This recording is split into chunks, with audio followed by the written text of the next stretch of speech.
Olá, meu amigo, minha amiga, seja muito bem-vindo, seja muito bem-vinda a mais um vídeo aqui no SCCP Scouts. É o segundo episódio do quadro Scouts de Terno. Mais uma chance aqui para a gente conversar hoje sobre choque de realidade. Choque de realidade é a glamorização do cair na real, né? Essa expressão é fantástica. E às vezes é difícil de entender, tem sido muito utilizada a expressão. Vai aqui uma dica para entender o que é o choque de realidade. Você que torce pelo Corinthians, prepara ali na agenda, você tem 5 ou 6 datas em que você vai poder experimentar bem o que é essa sensação. Isso desde 2018 vem acontecendo, né? São os jogos contra o Palmeiras e contra o Flamengo. Pode separar essas datas. Aí, Campeonato Brasileiro, Copa do Brasil, Paulista, em casa, fora de casa, com torcida, sem torcida. A regra nesses últimos 4 anos é essa. Vai jogar contra o Palmeiras ou contra o Flamengo, vai sentir isso. Essa expressão. Choque de realidade. Porque às vezes a gente se engana com a trajetória do Corinthians. Às vezes ganha um joguinho ou outro aqui. Por algum motivo o time se encaixa aqui e consegue um 2-1 contra o Cuiabá, mesmo tendo metade, um terço, um quarto das finalizações. Mas aí chega o Palmeiras e o Flamengo e nos mostram a realidade como ela é. Não nos permitem ser enganados. Há exceções nesses últimos 4 anos, há exceções, mas a regra é essa. Choques de realidade nesses jogos.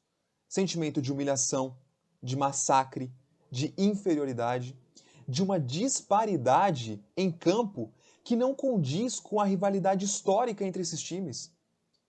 O maior rival a nível nacional e o maior rival a nível estadual. Os três, Corinthians, Flamengo e Palmeiras, foram os 3 protagonistas do cenário de futebol brasileiro no século XXI. E olha como o Corinthians está ficando para trás. E olha como a cada ano que passa, estamos mais para trás. Os 3 protagonistas do futebol brasileiro do século XXI. Os que mais venceram títulos, os que mais estiveram em alta. E mesmo nessa última década, sem contar a década de 2020, né? De 2010 a 2019,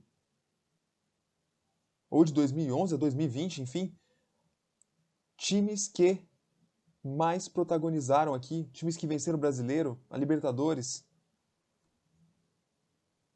E olha onde está o Corinthians hoje.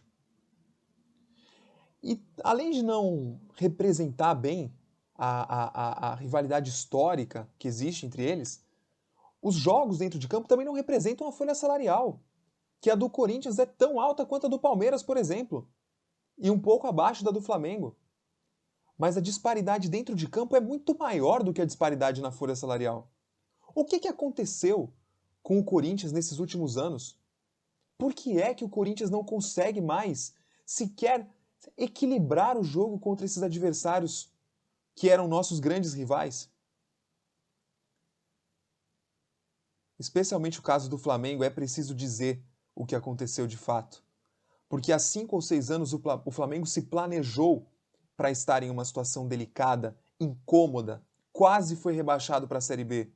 Mas foi uma ação estratégica, pensada para que daqui a 5 ou 6 anos, ou dali a 5 ou 6 anos, como está hoje, como estava em 2019, o time fosse forte e sustentavelmente forte.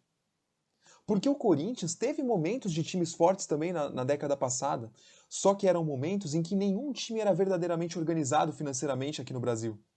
Então, eram momentos muito mais pela capacidade do treinador, pela capacidade de um certo grupo de atletas, como foi 2012, como foi 2015 com o Tite.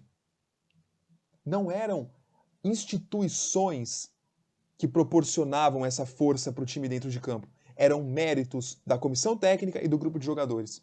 Hoje o Flamengo tem uma instituição que permite a ele ser muito mais forte do que os outros.